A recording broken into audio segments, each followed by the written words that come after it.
What is the fundamental role of government is to protect our rights and liberties and to maintain law and order. I'd say those are the two pillars of what just going back to the very basics. The government's got to maintain law and order. It's got to protect people from crime.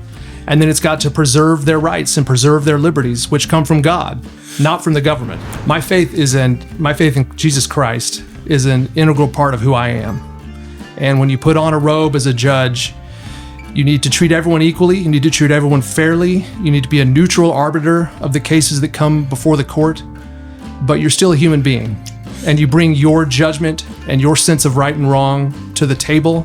And my judgment and my sense of right and wrong is informed by my Christian faith and my Christian heritage. Well, I think it's a mistake for judges to think that we can shed who we are when we come to the bench.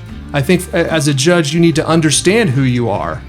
And nobody's perfect. Judges are not perfect. And so if you have certain biases as a judge, you need to be aware of those and guard against those so that you can treat every party equally.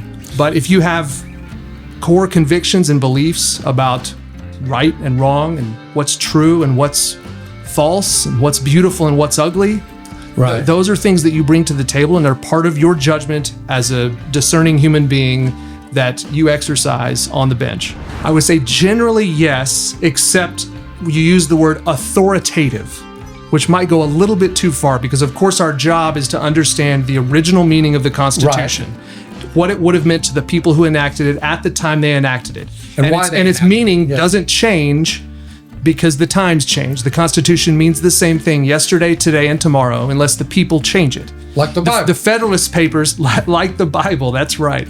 The Federalist Papers are excellent evidence of what the founding generation and the founders who wrote those words and the people who ratified those words, what they had in mind. They're excellent evidence, but to call them authoritative evidence might overstate the case just a little bit. That's exactly right. That's exactly right.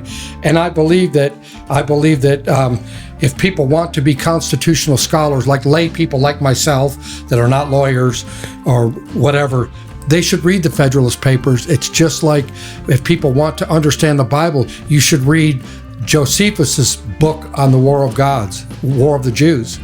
It lets you understand what the intent was. It's important to understand the time and place from which the Constitution came, yes, because its meaning was established at that time. And so when we look at the Texas Constitution, we're looking at the middle of the 19th century.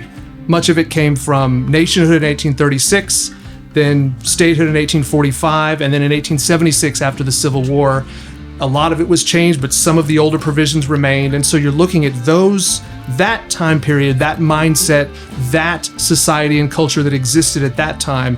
That's what gives life to the words of our Constitution. And just because times change or prevailing moral standards are thought to be different now, that doesn't on its own change the Constitution. Right. Only the people can change the Constitution. The Texas Constitution protects the rights of Texans irrespective of anything in the federal Constitution. Now, if there were a direct conflict, then perhaps the federal Constitution has to be superior because of the Supremacy Clause. Right. But if you're saying the free speech rights of the U.S. Constitution protect you this much, the free speech rights of the Texas Constitution protect you this much, Texans are entitled to that greater measure of protection as against their state and local governments. Courts have got to follow the law. Right. And the procedure that's required to put cases and issues properly before the court is part of the law. Right. And so if judges look around and say, I see a problem over there, but it hasn't come to me in a way that has followed the law and followed the appropriate procedures, it's not a judge's job to just reach out and solve problems that the judge sees outside the bounds of what has come properly before the judge. Would that be legislating from the bench and they're not supposed to? That might be a fair way of putting that.